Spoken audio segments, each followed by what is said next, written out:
What's up, everybody? It's your boy Joshua Edwards, live from Brooklyn, New York. This is Joshua's Proximity.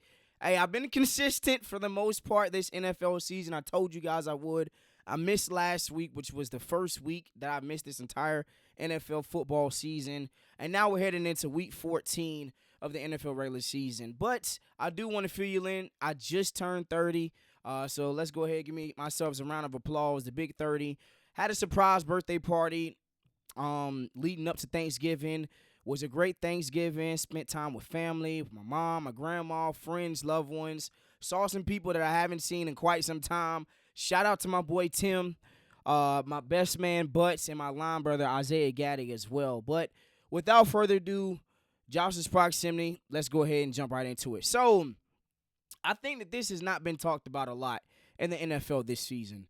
There is no clear-cut favorite on who is going to make the Super Bowl or who is going to win the Super Bowl. I think if you look at both conferences, AFC and NFC, any team could lose. Like last year, you know that obviously teams can lose in the playoffs. But we all knew who were the favorites. We knew that the Kansas City Chiefs were the Super Bowl favorites in the AFC. We knew, obviously, that the Eagles were the overall favorites. Just from the team that they built, we called them literally the Monstars. Saquon Barkley was rushing for 2,000 yards, was on the verge of breaking the rushing record. And it was just ultimately, they were two meteorites or two super powered teams that were just ultimately going to clash in the Super Bowl, and that panned out to be. This season, I can't say that I have a favorite in the NFL right now. The Rams look like it for one point of the league, the Eagles, and then you go to the Seahawks. There's a lot of good teams in the National Football League, but I do want to take this time to transition and segue to the Carolina Panthers because, yes, there are some good NFL teams out there, and I like what Sean McVay said. Sean McVay said that he did not take us lightly, and what you're starting to see is this team right here, this quarterback right here. I told my homeboys last year, I said, look, the way that he closed the season out, if we go get him some more help, there's not a reason why we can't win the NFC South. There's not a reason why we can't make a run in the playoffs. And what you saw this past Sunday is evident in that.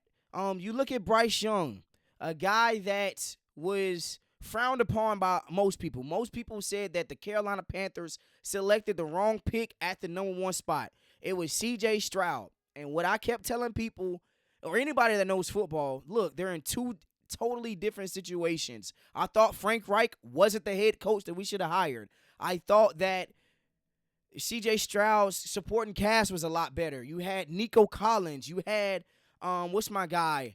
The slot, Tank Dell. You had a Joe Mixon. You had an offensive line that could protect. And when you looked at Bryce Young, we were the number one pick for a reason. We couldn't block nobody. We had no receivers to throw to. He was throwing to Adam Thielen, freaking DJ Chark, who was out of the league. He was throwing to a lot of bumps. And now you look at it, fast forward, he is a guy. He is a budding superstar in the National Football League. His composure, the way that he was able to distribute and make some timely throws on fourth down, timely throws on third down. He went 2 touchdowns on fourth down. One went to Tet, and the other one, Tetairoa McMillan, and the other one went to Jalen Coker. This guy right here that you're seeing on the screen is heaven sent. He is the best rookie in the National Football League. He is what we were looking for. I told my homeboy, we have a Mike Evans. We have our Drake London, a guy that can get separation. He still struggles with his drops, but a guy that is able to win his one-on-one matchups, that can take the top off the defense, and has the ability to really change a game. When you look at what we did in the running game with Chuba Hubbard is back. He might be the number one running back going into this week. He played extremely well. Mike Jackson, I understood he got bagged by Puka Nacua, but he has turned the whole page of this season. I said last year that we should have replaced him. I thought that we should have drafted Will Johnson if it wasn't for Tetairoa McMillan. I thought that if it wasn't Tetairoa T-Mac, if it wasn't T-Mac, we had to go get either a DB or a premier edge rusher. But the fact that we're able to compete with a team like a Los Angeles Rams, in it was bad weather conditions, and we're able to cause 3 turnovers, 2 picks, 1 strip sack. Ultimately, that was the game altering, game defying sack. The fact that we're able to beat these teams, we beat the Green Bay Packers on the road, we beat the LA Rams at home. Don't tell me that what we're putting out on the field cannot translate. The one thing that I was taught about football is there's a couple things that travel. A good run game, which we got with Chuba Hubbard and Rico Dowdle, and a great defense. And I'm not saying we got a great defense, but I think our defense is more than capable right now with Derek Brown of competing in the NFC. So I like where we're at. 2 more wins, and I get my elite controller from Nick Bean. So I look forward to that. And let's go ahead and jump right into my NFL top 10. All right, so top 10. Yes, coming in at number 10 is the Carolina Panthers. Look, I might be biased right here, and that is okay. From everything that I've seen from us from a talent perspective, from everything that I've seen from us from a growth and developmental perspective with Bryce Young and the great young defense, we are a team that can compete in the NFC South for years to come. We are a team that can compete in the NFC for years to come. Number 10, the Carolina Panthers. Coming in at number 9 is the Philadelphia Eagles, a team that's 8-4. This team is reeling, ladies and gentlemen. Former Super Bowl champions, A.J. Brown said it weeks ago that, yes, we're winning games, but it doesn't look right. I think a lot of people try to sweep it under the rug. Man, they're still beating the Chiefs. They're still beating these top-rated teams, but the offense does not click. I think you got to fire the OC heading into the offseason. Number 9, Philadelphia Eagles. Coming in at number 8 is the Buffalo Bills. When the hell is Keon Coleman going to show up? This is a team that has an elite quarterback. They got some big games coming up down the stretch.